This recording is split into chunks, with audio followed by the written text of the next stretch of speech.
Hello everyone, welcome to Anurag वाइट रीड। आज का हमारा टॉपिक रहेगा अक्षांश और देशांतर रेखाएं। सर्वप्रथम हम महत्वपूर्ण पॉइंटों को कवर करेंगे।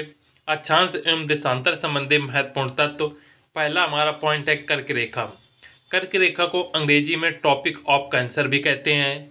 पृथ्वी पर 23.5 अंश उत्तरी अक्षांश रेखा को हम कर्क रेखा कहते हैं, जो उत्तरी गोलार्ध में उन स्थितियों को इंगित करता है जिन पर सूर्य दोपहर के समय शीर्ष पर प्रतीत होता है, और ये 21 जून की स्थिति होती है। तो ये हमारा हो गया पृथ्वी। पृथ्वी पर जो ये रेखा होती है, जो पृथ्वी को दो बराबर भागों में बांटती है, इसे ये 0 अंश होती है और इसे हम भूमध्य रेखा कहते हैं। और इसके ऊपर इस वाले भाग में ये उत्तरी गोलार्ध होता है और यहीं पे कर्क रेखा ये होती है। कर्क रेखा जो होती है वो 23.5 अंश उत्तरी अक्षांश होती है। और इस वाले भाग पे जो सूर्य होता है, सूर्य वो दोपहर के समय शीर्ष पर होता है और ये घटना होती है 21 जून को। तो ये जो रेखा हो गई, ये कर्क रेखा हो गई, जो उत्तरी अक्षांश में होती है। नेक्स्ट पॉइंट है मकर रेखा। मकर रेखा को ट्रॉपिक ऑफ कैप्रिकॉर्न कहते हैं। पृथ्वी पर 23.5 अंश दक्षिणी अक्षांश को, जो दक्षिणी गोलार्ध में उन स्थितियों को अंकित करता है जिन पर सूर्य दोपहर के समय शीर्ष पर प्रतीत होता है, और ये घटना 22 दिसंबर को होती है। तो मकर रेखा जो होती है वो 23.5 अंश दक्षिणी अक्षांश को मकर रेखा कहते हैं। मकर रेखा के कुछ इस प्रकार से स्थिति होगी। ये हमारी पृथ्वी हो गई, ये भूमध्य रेखा हो गया, और भूमध्य रेखा के बाद ये दक्षिणी गोलार्ध में आएंगे तो ये रेखा जो होती है ये मकर रेखा होती है। ये मकर रेखा हो गई। जो मकर रेखा होती है ये 23.5 अंश होता है। ऊपरी का भाग उत्तरी गोलार्ध कहलाता है और दक्षिणी का भाग ये दक्षिणी गोलार्ध कहलाता है। साथ में यहाँ पे जो होते हैं ये ध्रुव हो गया और नीचे ये ध्रुव हो गया। तो ये जो रेखा होती है ये मकर रेखा होती है, जो 23.5 अंश होती है। नेक्स्ट हमारा प्रश्न है भूमध्य भूमध्य या विषुवत रेखा। ये पृथ्वी की मध्य सतह से होकर जाने वाली वह अक्षांश रेखा है जो उत्तरी एवं दक्षिणी ध्रुव से बराबर दूरी पर होती है। ये 0 अंश की अक्षांश रेखा है जिसकी लंबाई 40,069 किलोमीटर या 25,000 मील है। विषुवत रेखा के उत्तरी भाग को उत्तरी गोलार्ध और दक्षिणी भाग को दक्षिणी गोलार्ध कहते हैं। तो आप इसमें भूमध्य रेखा को समझ सकते हैं। ये हमारी पृथ्वी हो गई। पृथ्वी पर ये जो रेखा होती है इसे हम भूमध्य रेखा या विषुवत रेखा कहते हैं, जो 0 डिग्री पर होती है। ये रेखा पृथ्वी को दो बराबर भागों में बांटता है। ऊपरी के जो सिरा होता है इसे हम उत्तरी ध्रुव और या उत्तरी गोलार्ध, और नीचे के भाग को दक्षिणी ध्रुव ये कहते हैं। तो ये हमारी रेखा क्या हो गई, भूमध्य रेखा हो गई। नेक्स्ट, कटिबंध को हम अंग्रेजी में जोन कहते हैं। प्रत्येक गोलार्ध को ताप के आधार पर कई भागों में बांटा गया है। इन भागों को हम कटिबंध कहते हैं। सबसे पहला आता है उष्ण कटिबंध, ट्रॉपिकल जोन आर ट्रॉपिक्स। विषुवत रेखा से 30 अंश उत्तर और 30 अंश दक्षिण के बीच का भाग, जो कर्क और मकर रेखा के बीच का भाग है, जहां सूर्य वर्ष में 2 बार शीर्ष पर चमकता है, इस भाग में मौसम सदैव गर्म रहता है। तो उस कटिबंध की स्थिति कुछ इस प्रकार से होती है। ये हमारी पृथ्वी हो गई। पृथ्वी पर ये जो हमने रेखा खींची ये भूमध्य रेखा हो गई, जो 0 डिग्री पर होती है। साथ में इसमें ये ऊपर की ओर उत्तरी गोलार्ध में जब खींचेंगे तो ये हमारी कर्क रेखा हो गई, ये कर्क रेखा हो गई। और दक्षिणी गोलार्ध में यहाँ पे आएंगे तो ये हमारी मकर रेखा हो गई। इन कर्क और मकर रेखा के जो बीच का भाग होता है ये उष्ण कटिबंध कहलाता है। कर्क रेखा और मकर रेखा के मध्य का जो भाग होता है उष्ण कटिबंध कहलाता है। और यहाँ पर जो सूर्य होता है वर्ष में 2 बार शीर्ष पे चमकता है। साथ में यहाँ पे सूर्य की किरणें सीधे पड़ती हैं, इसलिए ये जो भाग होता है ये वाला भाग कर्क और मकर रेखा के बीच यहाँ पे गर्मी बहुत अधिक रहती है। नेक्स्ट है उपोष्ण कटिबंध। उपोष्ण कटिबंध 30 डिग्री से 45 डिग्री उत्तरी एवं दक्षिणी अक्षांशों के बीच स्थित क्षेत्र, जहां कुछ महीने ताप अधिक और कुछ महीने ताप कम रहता है। नेक्स्ट है शीतोष्ण कटिबंध। शीतोष्ण कटिबंध या इसे मध्य अक्षांश के नाम से जानते हैं। ये 45 डिग्री से 66.5 अंश उत्तरी और दक्षिणी अक्षांशों के बीच का क्षेत्र होता है। ये उत्तरी गोलार्ध में कर्क रेखा एवं आर्कटिक वृत्त तथा दक्षिणी गोलार्ध में मकर रेखा एवं अंटार्कटिक वृत्त के बीच का क्षेत्र है, जहाँ सिर के ऊपर कभी नहीं चमकता बल्कि उसकी किरणें तिरछी ही पड़ती हैं और यहाँ ताप हमेशा कम रहता है। तो इसको आप फिगर के माध्यम से देख सकते हैं। ये हमारी पृथ्वी हो गई। पृथ्वी पर जो ये भाग हो गया 0 डिग्री का, ये इसे हम भूमध्य रेखा कहते हैं। भूमध्य रेखा के साथ ये जो ऊपर का उत्तरी गोलार्ध में ये जो लाइन खींची इसे हम कर्क रेखा कहेंगे और दक्षिणी गोलार्ध में ये रेखा खींची इसे हम मकर रेखा कहेंगे। इन्हीं के साथ उत्तरी गोलार्ध में ये जो लाइन खींचते हैं इसे हम आर्कटिक वृत्त, ये हो गया आर्कटिक वृत्त, और नीचे ये दक्षिणी गोलार्ध में ये खींचा इसे हम अंटार्कटिक वृत्त कहते हैं। ये हो गया अंटार्कटिक वृत्त या इसे अंटार्कटिक रेखा कहते हैं। तो ये जो आर्कटिक रेखा होती है ये 66.5 अंश उत्तरी अक्षांश होती है और कर्क रेखा आपको ज्ञात है कि 23.5 अंश उत्तरी होती है और भूमध्य रेखा 0 अंश को कहते हैं और मकर रेखा 23.5 अंश दक्षिणी को और अंटार्कटिक रेखा 66.5 अंश दक्षिणी को कहते हैं। तो इतने इसके बाद और दक्षिणी गोलार्ध में जाने पर यह मकर और अंटार्कटिक के जो भाग होता है इसे हम शीतोष्ण कटिबंध कहते हैं। तो उत्तरी गोलार्ध में हो गया कर्क और आर्कटिक रेखा, दक्षिणी गोलार्ध में मकर और अंटार्कटिक रेखा। यहाँ पे जो सूर्य की स्थिति होती है, सूर्य की स्थिति कुछ इस प्रकार से होती है। ये सूर्य हो गया तो यहाँ पे जो किरणें पड़ती हैं ये तिरछी पड़ती हैं, इसलिए यहाँ तापमान जो है कम रहता है, अर्थात यहाँ पे ठंडक रहती है। और साथ में ये हमारा शीतोष्ण कटिबंध हो गया। उम्मीद है ये आपको समझ में आ गया होगा। नेक्स्ट पॉइंट है ध्रुवीय कटिबंध। ध्रुवीय कटिबंध 66.5 अंश से 90 अंश के मध्य स्थित क्षेत्र जहाँ ताप अत्यंत कम रहता है, जिसके परिणाम स्वरूप वहाँ हमेशा बर्फ जमा रहती है। तो ये हो गया ध्रुवीय कटिबंध। हम देखेंगे ध्रुव, ये पृथ्वी की एक काल्पनिक धुरी है जिस पर वह निरंतर घूमती रहती है। इस धुरी पर एक किनारा उत्तरी ध्रुव और दूसरा दक्षिणी ध्रुव कहलाता है। इन ध्रुवों पर पृथ्वी की गुरुत्वाकर्षण शक्ति अधिक होती है और इन्हें चुंबकीय ध्रुव भी कहते हैं। तो ये हमारी पृथ्वी हो गई। पृथ्वी पर ये हो गए भूमध्य रेखा। भूमध्य रेखा के साथ इसका जो ये ऊपरी भाग होता है और इसका ये दक्षिणी ध्रुव पे ये नीचे का भाग, तो इसे हम उत्तरी ध्रुव कहते हैं। ऊपर वाले भाग को उत्तरी ध्रुव और नीचे वाले भाग को हम दक्षिणी ध्रुव कहते हैं। ये हो गए ध्रुव। और इन्हीं के साथ जो यहाँ पे हमारी उत्तरी में जो आर्कटिक रेखा होती है, आर्कटिक रेखा से उत्तरी ध्रुव के मध्य का जो ये समय, ये बीच का समय होता है, इसे हम ध्रुवीय कटिबंध कहते हैं। और नीचे आएंगे तो यहाँ पे अंटार्कटिक रेखा और दक्षिणी ध्रुव के बीच का जो ये वाला भाग होता है इसे हम ध्रुवीय कटिबंध कहते हैं। यहाँ पर बहुत अधिक बर्फ गिरती है क्योंकि यहाँ पे सूर्य की किरणें नहीं जा पाती, ये सीधे इस प्रकार से निकल जाती हैं। तो यहाँ पे वर्ष भर ठंडक अधिक रहती है और यहाँ बर्फ जमा रहती है। तो जो उत्तरी ध्रुव और दक्षिणी ध्रुव होता है यहाँ पे गुरुत्वाकर्षण भी बहुत अधिक होता है। इसके बाद कुछ महत्वपूर्ण तथ्य देखेंगे। 0 अक्षांश को हम भूमध्य रेखा कहते हैं। यहाँ पे आप इसे इस प्रकार से समझ लें, ये हमारी भूमध्य रेखा हो गई। भूमध्य रेखा के बाद ये कर्क रेखा और ये मकर रेखा, ये हो गया 0 डिग्री, ये हो गया 23.5 डिग्री और ये वाला भाग भी हो गया 23.5 डिग्री। इसके ऊपर जाएंगे जब यहाँ पे तो ये हमारा हो गया आर्कटिक रेखा और नीचे की हो गई अंटार्कटिक रेखा।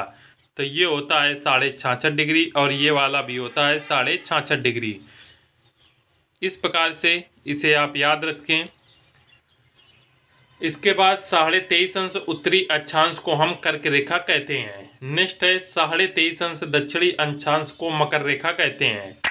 नेक्स्ट इंपॉर्टेंट पॉइंट्स हैं 66.5 अंश उत्तरी अक्षांश को आर्कटिक रेखा और 66.5 अंश दक्षिणी अक्षांश को अंटार्कटिक रेखा कहते हैं। तो आर्कटिक रेखा जो होती है ये पृथ्वी, ये भूमध्य रेखा, भूमध्य रेखा के बाद यहाँ पे ये देखेंगे तो ये कर्क रेखा जाएगी। कर्क रेखा के बाद उत्तरी गोलार्ध में ये जाएंगे तो ये होती है आर्कटिक रेखा। ये हो गई आर्कटिक रेखा। और आर्कटिक रेखा जो होती है ये 66.5 अंश उत्तरी अक्षांश, ये आर्कटिक रेखा हो गई। नीचे इधर आएंगे तो यहाँ पे ये मकर रेखा रहती है, ये हो गई मकर रेखा। मकर रेखा के बाद यहाँ पे नीचे जो होती है इसे हम अंटार्कटिक रेखा कहते हैं। और ये अंटार्कटिक रेखा जो होती है ये 66.5 अंश दक्षिणी में होता है, क्योंकि ऊपरी भाग ये गोलार्ध और नीचे भाग ये दक्षिणी गोलार्ध कहलाता है। इसके बाद नेक्स्ट है 0 अंश देशांतर रेखा को हम ग्रीनविच या प्रधान मध्याह्न रेखा भी कहते हैं। नेक्स्ट है 180 अंश देशांतर रेखा को अंतरराष्ट्रीय तिथ रेखा कहते हैं। नेक्स्ट है विषुवत वृत्त। धरातल पर उत्तरी व दक्षिणी ध्रुव के बीचों बीच जो 0 डिग्री का काल्पनिक वृत्त होता है उसे हम विषुवत वृत्त कहते हैं। ये हमारी पृथ्वी हो गई। पृथ्वी पर ये वाला भाग होता है, इसे जो 0 डिग्री पर होता है इसे हम विषुवत रेखा या फिर भूमध्य रेखा कहते हैं। और ये जो होता है ये बिल्कुल उत्तरी ध्रुव व दक्षिणी ध्रुव के बिल्कुल बीचों बीच होता है। नेक्स्ट है कर्क वृत्त। कर्क वृत्त को हम रेखा भी कहते हैं, तो कर्क रेखा इसे बोल सकते हैं या कर्क वृत्त बोल सकते हैं। तो कर्क वृत्त या कर्क रेखा धरातल पर उत्तरी गोलार्ध में विषुवत वृत्त से 23.5 अंश कोणीय दूरी पर खींचा गया काल्पनिक वृत्त कर्क रेखा या कर्क वृत्त कहलाता है। तो ये पृथ्वी है, पृथ्वी पर ये भूमध्य रेखा हो गई 0 डिग्री पर। और इसी के साथ जब उत्तरी गोलार्ध में यहाँ पे जाएंगे तो ये हमारी कर्क रेखा होती है, जो कि 23.5 अंश उत्तरी कोणीय पर खींचा जाता है। नेक्स्ट है मकर वृत्त। धरातल पर दक्षिणी गोलार्ध में विषुवत वृत्त से 23.5 अंश कोणीय दूरी पर खींचा गया काल्पनिक वृत्त मकर रेखा कहलाता है।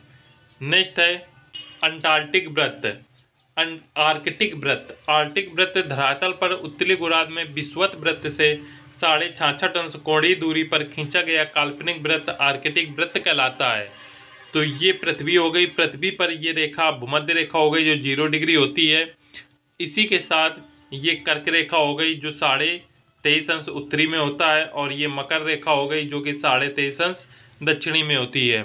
इसके साथ ही कर्क रेखा के बाद ये जो होता है ये 66.5 अंश उत्तरी में खींची जाती है, और इसे ही हम आर्कटिक वृत्त बोलते हैं। और दक्षिणी में इधर जाएंगे तो इधर भी 66.5 अंश दक्षिणी में ये लाइन खींचेंगे, जिसे हम अंटार्कटिक वृत्त कहते हैं। तो ये सारी वृत्त हो गई, इंपॉर्टेंट है, याद रखना। नेक्स्ट है अंटार्कटिक वृत्त।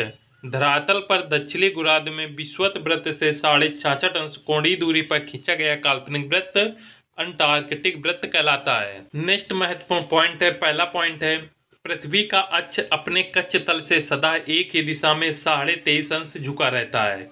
नेक्स्ट पॉइंट है 21 मार्च को सूर्य की किरणें भूमध्य रेखा पर सीधी पड़ती हैं। याद रखना, भूमध्य रेखा पर 21 मार्च को सूर्य की किरणें सीधी पड़ती हैं।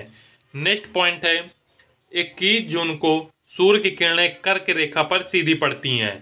नेक्स्ट है 21 मार्च से 23 सितंबर तक अवधि में सूर्य की किरणें उत्तरी गोलार्ध के किसी न किसी भाग में सीधी पड़ती हैं। नेक्स्ट पॉइंट है 22 दिसंबर को सूर्य की किरणें मकर रेखा पर सीधी पड़ती हैं।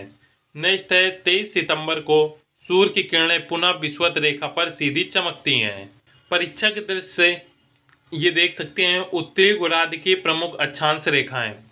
ये हमारी पृथ्वी हो गई, पृथ्वी पर ये हो गई भूमध्य रेखा 0 डिग्री पर, और ऊपरी का भाग ये उत्तरी ध्रुव और नीचे का भाग ये दक्षिणी ध्रुव कहलाता है।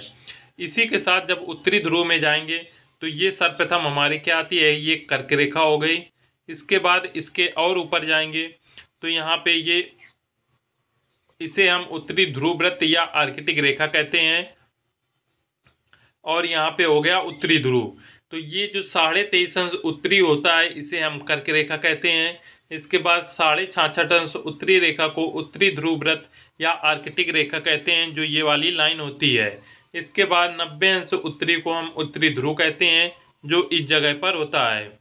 इसके बाद जब हम नेक्स्ट दक्षिणी ध्रुव पे दक्षिणी गोलार्ध की बात करें, दक्षिणी गोलार्ध में सेम 23.5 अंश दक्षिणी को मकर रेखा कहते हैं, 66.5 अंश दक्षिणी को दक्षिणी ध्रुव वृत्त या अंटार्कटिक वृत्त कहते हैं, और 90 अंश दक्षिणी को हम दक्षिणी ध्रुव कहते हैं। इसके बाद कुछ रेखाएं हैं मैकमोहन रेखा। मैकमोहन रेखा ये चीन और भारत के बीच पर सर हेनरी मैकमोहन द्वारा अंकित की गई थी। तो मैकमोहन रेखा चीन और भारत के मध्य स्थित है और ये सर हेनरी मैकमोहन द्वारा खींची गई थी। नेक्स्ट है Maggi not Rekha. Maggi not Rekha France तथा जर्मनी के बीच स्थित है। नेक्स्ट है डूरंड लाइन। डूरंड लाइन ये भारत और पाकिस्तान के बीच सर मार्टिमर डूरंड द्वारा 1896 में स्थापित की गई थी। नेक्स्ट रेखा है हिंडनबर्ग रेखा। हिंडनबर्ग रेखा जर्मनी और पोलैंड के बीच स्थित है। नेक्स्ट रेखा है ओडरनीस रेखा। ओडरनीस रेखा ये जर्मनी और पोलैंड के बीच स्थित है। नेक्स्ट है रेड क्लिप रेखा। रेड क्लिप रेखा भारत और पाकिस्तान के बीच स्थित है और ये सर कायरिल रेड क्लिप द्वारा तैयार की गई। नेक्स्ट है 17वीं समांतर रेखा। 17वीं समांतर रेखा उत्तरी वियतनाम तथा दक्षिणी वियतनाम के बीच स्थित है। नेक्स्ट है 24वीं समांतर रेखा। ये रेखा पाकिस्तान और भारत के बीच स्थित है और ये रेखा भारत द्वारा मान्य नहीं है। नेक्स्ट रेखा है 49वीं समांतर रेखा। ये रेखा अमेरिका तथा कनाडा के मध्य स्थित है। ये सभी इंपॉर्टेंट रेखाएं हैं। नेक्स्ट है स्थानीय समय या लोकल समय। स्थानीय समय वह समय है जो कि सूर्य के अनुसार प्रत्येक देशांतर पर निकला है। जब सूर्य उस देशांतर पर लंबवत चमके तो उसे दोपहर का 12 बजे मान लेते हैं। इसे ही स्थानीय समय कहते हैं। स्थानीय समय पृथ्वी के प्रत्येक भाग पर भिन्न भिन्न होता है। ये प्रत्येक देशांतर पर 4 मिनट के अंतर से भिन्न होता है। नेक्स्ट पॉइंट है प्रमाणिक समय या मानक समय। स्थान स्थान पर समय के अंतर के कारण अंतरराष्ट्रीय निर्णय द्वारा प्रमाणिक समय की ओर जोर दिया गया। प्रमाणिक समय एक प्रमाणिक देशांतर का स्थानीय समय है जो कि एक चौड़ी पेटी में उस देशांतर के दोनों ओर माना जाता है। प्रमाणिक समय मानने वाले क्षेत्र को समयम क्षेत्र भी कहते हैं। भारत में 82 पूर्वी देशांतर रेखा के समय को मानक समय माना गया है। भारत में 22 पूर्वी देशांतर रेखा ये इलाहाबाद के निकट से गुजरती है। कुछ बड़े क्षेत्र वाले देशों जैसे रूस में 11 तथा अमेरिका में 6 मानक समय हैं। तो इससे मानक समय है इंपॉर्टेंट याद रखना। मानक समय 82 पूर्वी देशांतर रेखा को मानक समय कहा गया है और मानक समय जो है वो इलाहाबाद के नैनी के निकट से गुजरती है। नेक्स्ट पॉइंट है भारत का मानक समय ग्रीनविच मीन टाइम से 5.5 घंटा आगे रहता है। अतः जब ग्रीनविच में 12 बजे होंगे तो भारत में 5:30 बजता है। भारत का मानक समय जो है ग्रीनविच से 5.5 घंटा आगे रहता है। अब हम अक्षांश और देशांतर रेखाओं से जो क्वेश्चन है उनको हम सॉल्व करेंगे। पहला क्वेश्चन है निम्नलिखित में से कौन सी रेखा भारत के लगभग आधे हिस्से में से होकर गुजरती है। ऑप्शन ए मकर रेखा, ऑप्शन बी कर्क रेखा, ऑप्शन सी भूमध्य रेखा या ऑप्शन डी प्रमुख भूमध्य रेखा। तो जो रेखा भारत के लगभग आधे हिस्से से होकर गुजरती है वो है कर्क रेखा। इसमें आप देखते हैं ये हमारी पृथ्वी हो गई, ये भूमध्य रेखा हो गई 0 डिग्री पर, ये हो गई कर्क रेखा। तो ये जो कर्क रेखा होती है ये 23.5 अंश उत्तरी पर होता है और यहीं पे कुछ भारत इस प्रकार से यहाँ पे बना होता है जो कुछ आधे इस प्रकार से भाग से यहाँ से बाहर ये रेखा गुजरती है। इसकी व्याख्या देखते हैं। कर्क रेखा उत्तरी गोलार्ध में भूमध्य रेखा के समांतर 23.5 अंश पर खींची गई है। ये ग्लोब पर पश्चिम से पूर्व की ओर खींची गई काल्पनिक रेखा है। ये भारत के लगभग आधे हिस्से यानी बीचों बीच से होकर गुजरती है। भारत में कर्क रेखा 8 राज्यों से होकर गुजरती है। गुजरात, राजस्थान, मध्य प्रदेश, छत्तीसगढ़, झारखंड, पश्चिम बंगाल, त्रिपुरा, मिजोरम से होकर ये गुजरती है। और इसे याद रखने के लिए ट्रिक होती है कि कर्क रेखा भारत के कितने राज्यों से होकर गुजरती है। इसकी ट्रिक है मित्र, पर, गमछा, झार। ये जो ट्रिक होती है ये कर्क रेखा की होती है। कर्क रेखा जिन राज्यों से मी से हो गया देखिए मिजोरम, और त्री से हो गया त्रिपुरा, पा से हो गया पश्चिम बंगाल, रा से हो गया राजस्थान, ग से गुजरात, म से हो गया मध्य प्रदेश और छा से हो गया छत्तीसगढ़, झा से झारखंड और रा से हो गया राजस्थान। तो ये 8 राज्य हो गए जो कर्क रेखा से होकर गुजरते हैं। नेक्स्ट है अंतरराष्ट्रीय तितरेखा महासागर के बीच से होकर गुजरती है। Option A Arctic, option B Hind, option C Atlantic या ऑप्शन डी प्रशांत। तो अंतरराष्ट्रीय जो तितरेखा होती है ये प्रशांत महासागर के बीच से होकर गुजरती है। राइट आंसर है ऑप्शन नंबर डी। इसमें आप इसकी व्याख्या देखते हैं। अंतरराष्ट्रीय तितरेखा प्रशांत महासागर के बीच से होकर 180 अंश देशांतर पर उत्तर से दक्षिण की ओर खींची गई है। ये एक काल्पनिक रेखा है। इस रेखा पर तिथि का परिवर्तन होता है। इस रेखा का निर्धारण 1884 में वाशिंगटन में संपन्न एक सम्मेलन में किया गया। जब कोई जलयान पश्चिम दिशा में यात्रा करता है तो उसकी तिथि में एक दिन जोड़ दिया जाता है, और यदि वह पूर्व की ओर यात्रा करता है तो एक दिन घटा दिया जाता है।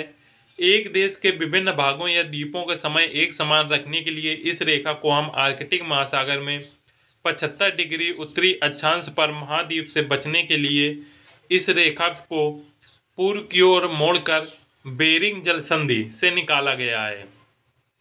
बेरिंग सागर में ये पश्चिम की ओर मोड़ी गई है। फिजी द्वीप समूह तथा न्यूजीलैंड को दूर रखने के लिए दक्षिण प्रशांत महासागर में ये पूर्व की ओर मुड़ी है।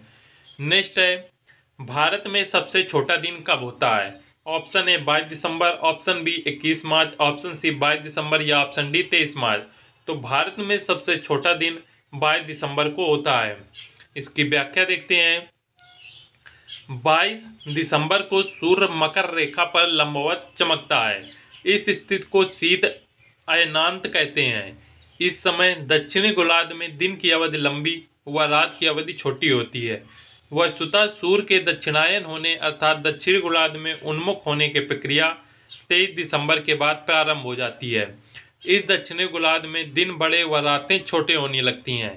इस समय उत्तरी गोलार्ध में ठीक विपरीत स्थिति देखी जाती है। 22 दिसंबर के उपरांत 21 मार्च तक सूर्य पुनः विषुवत रेखा की ओर उन्मुख होता है तथा दक्षिण गोलार्ध में धीरे धीरे ग्रीष्म ऋतु समाप्त हो जाती है, और भारत में 22 दिसंबर को सबसे छोटा दिन होता है। नेक्स्ट क्वेश्चन है उत्तरी गोलार्ध में सबसे छोटा दिन होता है। ऑप्शन ए 22 नवंबर, ऑप्शन बी 22 दिसंबर, ऑप्शन सी 22 मार्च या ऑप्शन डी 22 जून।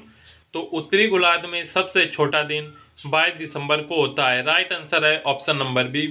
उत्तरी गोलार्ध में 22 दिसंबर साल का सबसे छोटा दिन होता है। इस दिन सूर्य अपने अधिकतम दक्षिणी बिंदु अर्थात मकर वृत्त पर पहुंचता है। उत्तरी गोलार्ध के देशों के दिन 10.5 घंटे और रात 13.5 घंटे का हो जाता है। नेक्स्ट है उत्तरी गोलार्ध में वर्ष का सबसे लंबा दिन है। ऑप्शन 20 मई, ऑप्शन बी 21 जून, ऑप्शन सी 20 जुलाई या ऑप्शन डी 21 अगस्त। तो उत्तरी गोलार्ध में वर्ष का सबसे लंबा दिन होता है 21 जून। राइट आंसर है ऑप्शन नंबर बी। इसकी व्याख्या है पृथ्वी के अक्ष से 23.5 अंश झुके होने के कारण सूर्य 21 जून को कर्क रेखा या उत्तरी अक्षांश एवं 22 दिसंबर को मकर रेखा पर लंबवत चमकता है। तो सूर्य जो होता है वो 21 जून को कर्क रेखा पर और 22 दिसंबर को मकर रेखा पर लंबवत चमकता है। अतः सूर्य की किरणें अधिक समय तक पृथ्वी पर अपनी किरणों का प्रसार करते हैं, जिसके कारण 21 जून को उत्तरी गोलार्ध एवं 22 दिसंबर को दक्षिणी गोलार्ध पर सबसे बड़ा दिन होता है। नेक्स्ट है मकर रेखा है 23.5 अंश ई, बी 23.5 अंश एन, सी है 23.5 अंश एस या 23.5 अंश यस। तो ई का मतलब हो गया ईस्ट, एन हो गया नॉर्थ, यस साउथ और यस साउथ। तो आपको ज्ञात होगा जो मकर रेखा होती है ये 23.5 अंश एस यानी साउथ पर होता है। भूमध्य रेखा के उत्तर से 23.5 अंश अक्षांश को कर्क रेखा और दक्षिण में 23.5 अंश अक्षांश को हम मकर रेखा कहते हैं। 22 दिसंबर को सूर्य मकर रेखा पर लंबवत होता है, इसे हम मकर संक्रांति के कहते हैं। इस दिन दक्षिणी गोलार्ध में सबसे बड़ा दिन होता है। तो 22 दिसंबर को दक्षिणी गोलार्ध में सबसे बड़ा दिन होता है, क्योंकि जो सूर्य होता है वो मकर रेखा पर 22 दिसंबर को लंबवत पड़ता है और इसी दिन हम मकर संक्रांति मनाते हैं। नेक्स्ट है डेटम रेखा क्या है। ऑप्शन ए एक क्षैतिज रेखा जिसके द्वारा ऊंचाई तथा गहराई की पैमाइश की जाती है। ऑप्शन बी पाकिस्तान तथा भारत की सीमा रेखा। ऑप्शन सी ये तिथि रेखा या कैलेंडर रेखा इंगित करती है, या ऑप्शन डी ये एक काल्पनिक रेखा है जो देशांतर के शून्य अंश से गुजरती है। तो डेटम रेखा एक क्षैतिज रेखा है जिसके द्वारा ऊंचाई तथा गहराई की पैमाइश की जाती है। राइट आंसर है ऑप्शन नंबर ए। इसकी व्याख्या है, डेटम रेखा वह काल्पनिक रेखा है जिसके सापेक्ष किसी वस्तु की अल्टीट्यूड, गहराई तथा ऊंचाई मापी जाती है। डेटम एक स्वयं द्वारा निर्धारित स्थायी वस्तु होते हैं। डेटम द्वारा ऊंचाई पृथ्वी के सतह के सापेक्ष नापी जाती है। नेक्स्ट क्वेश्चन है, उत्तरी कोरिया तथा दक्षिण कोरिया की अंतर्राष्ट्रीय सीमा है। ऑप्शन ए 25 अंश उत्तरी अक्षांश, ऑप्शन बी 33.5 अंश उत्तरी अक्षांश, ऑप्शन सी 38 डिग्री उत्तरी अक्षांश या ऑप्शन डी 48 डिग्री अक्षांश। तो उत्तर कोरिया तथा दक्षिण कोरिया की अंतर्राष्ट्रीय सीमा 38 डिग्री उत्तरी अक्षांश है। राइट आंसर है option number C. Next question है, निम्नलिखित नगरों में से कौन कर्क रेखा से निकटतम दूरी पर स्थित है। Option A Agartala, option B Gandhinagar, option C Jabalpur या ऑप्शन डी उज्जैन। तो निम्नलिखित नगरों में कर्क रेखा से निकटतम दूरी पर स्थित है वो है गांधीनगर। राइट आंसर है ऑप्शन नंबर बी। इसकी व्याख्या है, कर्क रेखा भूमध्य रेखा के उत्तर में 23.5 अंश पर स्थित है। कर्क रेखा भारत के 8 राज्यों से होकर गुजरती है। विकल्प में दिए गए भारतीय नगरों के अक्षांश दूरियां निम्न प्रकार हैं। सबसे पहले आती है अगरतला, फिर गांधीनगर, उसके बाद जबलपुर और उज्जैन। ये स्थितियां हैं। दूरी के अनुसार उपयुक्त विकल्प कर्क रेखा से निकटतम नगर जो है वो गांधीनगर है। नेक्स्ट क्वेश्चन है, निम्न में से कौन भारत का राज्य कर्क रेखा के उत्तर में स्थित है। Option A Tripura, option B Manipur, option C Mizoram या ऑप्शन डी झारखंड। जो कर्क रेखा के उत्तर में स्थित है वो है मणिपुर। राइट आंसर है ऑप्शन नंबर बी। कर्क रेखा भारत में गुजरात, राजस्थान, मध्य प्रदेश, छत्तीसगढ़, पश्चिम बंगाल, झारखंड, त्रिपुरा और मिजोरम से होकर गुजरती है और मणिपुरी कर्क रेखा के उत्तर में स्थित है। नेक्स्ट है, किसी स्थान का मानक समय निर्धारित करने का आधार होता है। ऑप्शन ए देशांतर रेखा, ऑप्शन बी अक्षांश रेखा, ऑप्शन सी अंतरराष्ट्रीय तिथि रेखा या ऑप्शन डी प्रधान मध्याह्न रेखा। तो किसी स्थान का मानक समय हम निर्धारित करते हैं उसकी देशांतर रेखा से। इसकी व्याख्या है, प्रत्येक देशांतर रेखा का मध्याह्न उस समय होता है जब देशांतर रेखा ठीक सूर्य के सामने होती है। इस कारण एक ही देश में भी प्रत्येक देशांतर के साथ समय में 4 मिनट का अंतर होता है। अतः किसी देश का अथवा क्षेत्र विशेष में किसी एक मध्यवर्ती देशांतर रेखा के स्थानीय समय का पूरे देश अथवा क्षेत्र का समय मान लिया जाता है। ऐसे समय को मानक समय कहते हैं। भारत में 82.5 डिग्री पूर्वी देशांतर रेखा को हम स्थानीय समय को पूरे देश में स्थानीय समय मान लिया जाता है। नेक्स्ट है, इंडियन स्टैंडर्ड टाइम IST और ग्रीनविच मीन टाइम GMT में कितने समय का अंतर होता है। ऑप्शन ए 5 घंटे 10 मिनट, ऑप्शन बी 5 घंटे 20 मिनट, ऑप्शन सी 5 घंटे 30 मिनट या ऑप्शन डी 5 घंटे 40 मिनट। तो IMT और GMT में 5 घंटे 30 मिनट का अंतर होता है। इंडियन स्टैंडर्ड टाइम और ग्रीनविच मीन टाइम में 5.5 घंटे का अंतर होता है।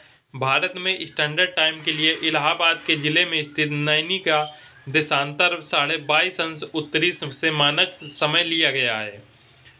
नेक्स्ट क्वेश्चन है, पृथ्वी तल पर उस काल्पनिक रेखा को क्या कहते हैं जो 180 अंश मेरिडियन या उत्तर पर खींची है। ऑप्शन ए अंतरराष्ट्रीय तिथि रेखा, ऑप्शन बी कर्क रेखा, ऑप्शन सी विषुवत रेखा या ऑप्शन डी प्रधान यामोत्तर रेखा। तो पृथ्वी तल पर 180 अंश मेरिडियन या उत्तर रेखा को जो काल्पनिक रेखा है उसे हम अंतरराष्ट्रीय तिथि रेखा कहते हैं। इस रेखा से पृथ्वी को पूर्वी एवं पश्चिमी देशांतर क्षेत्रों में बांटा गया है। नेक्स्ट क्वेश्चन है, कर्क तथा मकर दोनों रेखाएं गुजरती हैं। ऑप्शन ए एशिया से, ऑप्शन बी ऑस्ट्रेलिया से, ऑप्शन सी दक्षिण अमेरिका से या ऑप्शन डी अफ्रीका से। तो कर्क और मकर रेखाएं दोनों अफ्रीका से गुजरती हैं। राइट आंसर है ऑप्शन नंबर डी। भूमध्य रेखा, कर्क रेखा, मकर रेखा ये तीनों अफ्रीका महाद्वीप से गुजरती हैं। 23.5 अंश उत्तरी अक्षांश रेखा को हम कर्क रेखा कहते हैं, जबकि 23.5 अंश दक्षिणी अक्षांश रेखा को हम मकर रेखा कहते हैं। नेक्स्ट है, 0 अंश अक्षांश रेखा को हम विषुवत रेखा या भूमध्य रेखा कहते हैं और कर्क रेखा भारत के 8 राज्यों से होकर गुजरती है। नेक्स्ट क्वेश्चन है, भूमध्य रेखा, कर्क रेखा और मकर रेखा तीनों निम्न से किस महाद्वीप से गुजरते हैं। Option A Africa, option B Asia, option C उत्तरी अमेरिका या ऑप्शन डी दक्षिण अमेरिका। तो भूमध्य रेखा, कर्क रेखा और मकर रेखा ये तीनों अफ्रीका से होकर गुजरते हैं। राइट आंसर है ऑप्शन नंबर ए। इसकी व्याख्या देखते हैं। अफ्रीका महाद्वीप विश्व का एकमात्र महाद्वीप है जिसका विस्तार सभी गोलार्धों में है। इस महाद्वीप से भूमध्य रेखा, कर्क रेखा और मकर रेखा गुजरती हैं। इस महाद्वीप में कर्क रेखा इसके उत्तरी भाग, पश्चिमी सहारा, मॉरिटानिया, माली, अल्जीरिया, लीबिया, चाड एवं मिस्र से गुजरती हैं। और मकर रेखा जो है वो नाबिया, बोत्सवाना, दक्षिण अफ्रीका, मोजाम्बिक एवं मेडागास्कर से होकर गुजरती हैं। तथा विषुवत रेखा गैबोन, कांगो, गणराज्य, जायरे, कीनिया से, सोमालिया से होकर गुजरती हैं। नेक्स्ट है, वर्ष भर रात और दिन कहाँ बराबर होते हैं। ऑप्शन ए उत्तरी ध्रुव, ऑप्शन बी दक्षिणी ध्रुव, ऑप्शन सी भूमध्य रेखा या ऑप्शन डी कहीं नहीं। तो वर्ष भर रात और दिन भूमध्य रेखा पर बराबर होते हैं। इसकी व्याख्या है, भूमध्य रेखा विषुवत रेखा पर वर्ष भर दिन रात बराबर होते हैं। यहाँ पर दिन और रात 12-12 घंटे के होते हैं। उत्तरी ध्रुव एवं दक्षिणी ध्रुव पर 6-6 महीने के दिन एवं रात होते हैं। तो 6 महीने वहाँ पे दिन होंगे तो 6 महीने रात रहते हैं। विषुवत रेखा पर पृथ्वी को 2 भाग में बांटती है जिसे उत्तरी गोलार्ध एवं दक्षिणी गोलार्ध कहा जाता है। उत्तरी गोलार्ध में 21 जून सबसे बड़ा दिन होता है और 22 दिसंबर सबसे छोटा दिन होता है। जबकि दक्षिण गोलार्ध में हम जाएंगे तो 22 दिसंबर सबसे बड़ा दिन होगा और 21 जून सबसे छोटा दिन होगा। ये जो होता है उत्तरी गोलार्ध का सेम उल्टा हो जाता है दक्षिण गोलार्ध में। उत्तरी गोलार्ध में आप देखेंगे तो 21 जून को सबसे बड़ा दिन होगा, जबकि दक्षिण गोलार्ध में देखेंगे तो 22 दिसंबर को सबसे बड़ा दिन होता है। और वहीं पे उत्तरी गोलार्ध में 22 दिसंबर को सबसे छोटा दिन होगा और 21 जून को दक्षिण गोलार्ध में सबसे छोटा दिन रहता है। और दोनों गोलार्धों में 21 मार्च तथा 23 सितंबर को दिन और रात बराबर रहते हैं। एग्जाम रिलेटेड पॉइंट्स हैं कुछ। पहला पॉइंट है, कर्क रेखा 23.5 अंश उत्तरी अक्षांश रेखा को कर्क रेखा कहते हैं और 23.5 अंश दक्षिणी अक्षांश को हम मकर रेखा कहते हैं। नेक्स्ट है, पृथ्वी के अक्ष के 23.5 अंश झुके होने के कारण सूर्य 21 जून को कर्क रेखा पर लंबवत चमकता है जिसे हम कर्क संक्रांति या ग्रीष्म संक्रांति कहा जाता है। नेक्स्ट पॉइंट है, 22 दिसंबर को सूर्य जब मकर रेखा पर लंबवत पड़ता है तथा तब दक्षिणी गोलार्ध में ग्रीष्म काल एवं उत्तरी गोलार्ध में शीतकाल होता है। इस स्थिति को मकर संक्रांति या शीत संक्रांति कहा जाता है। नेक्स्ट पॉइंट है, पृथ्वी पर 2 अक्षांशों के मध्य कोणीय दूरी देशांतर कहलाती है। नेक्स्ट पॉइंट है, पृथ्वी वर्ष में एक बार 3 जनवरी को सूर्य के सर्वाधिक पास 14.7 करोड़ किलोमीटर आ जाती है। इस स्थिति को हम उपसौर कहते हैं। तो पृथ्वी जो है सूर्य के सर्वाधिक पास 30 जनवरी को आती है और सर्वाधिक पास आने घटना हम उपसौर कहलाता है। नेक्स्ट है, पृथ्वी वर्ष में एक बार 4 जुलाई को सूर्य से सर्वाधिक दूर 15.2 करोड़ किलोमीटर हो जाती है जिसे हम अपसौर कहते हैं। तो पृथ्वी के सूर्य के दूर होने की घटना अपसौर कहलाती है और पृथ्वी के सूर्य के सर्वाधिक पास होने की घटना उपसौर कहलाती है। तो इसको आप इस प्रकार से याद रख सकते हैं, ये हो गया अप और ये हो गया उप। तो अप से हो गया, अप का मतलब होता है ऊपर, ऊपर का मतलब होगा ऊपर कोई चीज़ होगी तो क्या होगी, वो दूर होगी। और देखिए यहाँ पे डेट भी देख सकते हैं, ये 4 जुलाई है, ये 3 जनवरी है। तो 3 छोटा है, 4 बड़ा है। तो अप से हो गया ऊपर अर्थात कोई चीज़ दूर है और 4 जुलाई डेट बड़ी वाली डेट हो गई। साथ में उपसौर जो हो गया ये 3 जनवरी को हो गया और ये क्या होता है, ये सर्वाधिक पास होता है। नेक्स्ट है, समान चुंबकीय गति वाले स्थानों को मिलाने वाली रेखा आइगोसोनिक रेखा कहलाती है। नेक्स्ट है, भारत हिंद महासागर के सिर पर स्थित एक विशाल देश है जिसका क्षेत्रफल 32,87,263 वर्ग किलोमीटर है और भारत 8 डिग्री 4 मिनट उत्तरी तथा 37 डिग्री 6 मिनट उत्तरी अक्षांशों और 68 डिग्री 7 मिनट से 97 डिग्री 25 मिनट पूर्वी देशांतर के मध्य स्थित है। भारत जो है ये उत्तर पूर्वी गोलार्ध में स्थित है। और इसी के साथ ये हमारा अक्षांश और देशांतर रेखा चैप्टर समाप्त होता है। मिलते हैं फिर नेक्स्ट वीडियो में नेक्स्ट चैप्टर के साथ। जय हिंद।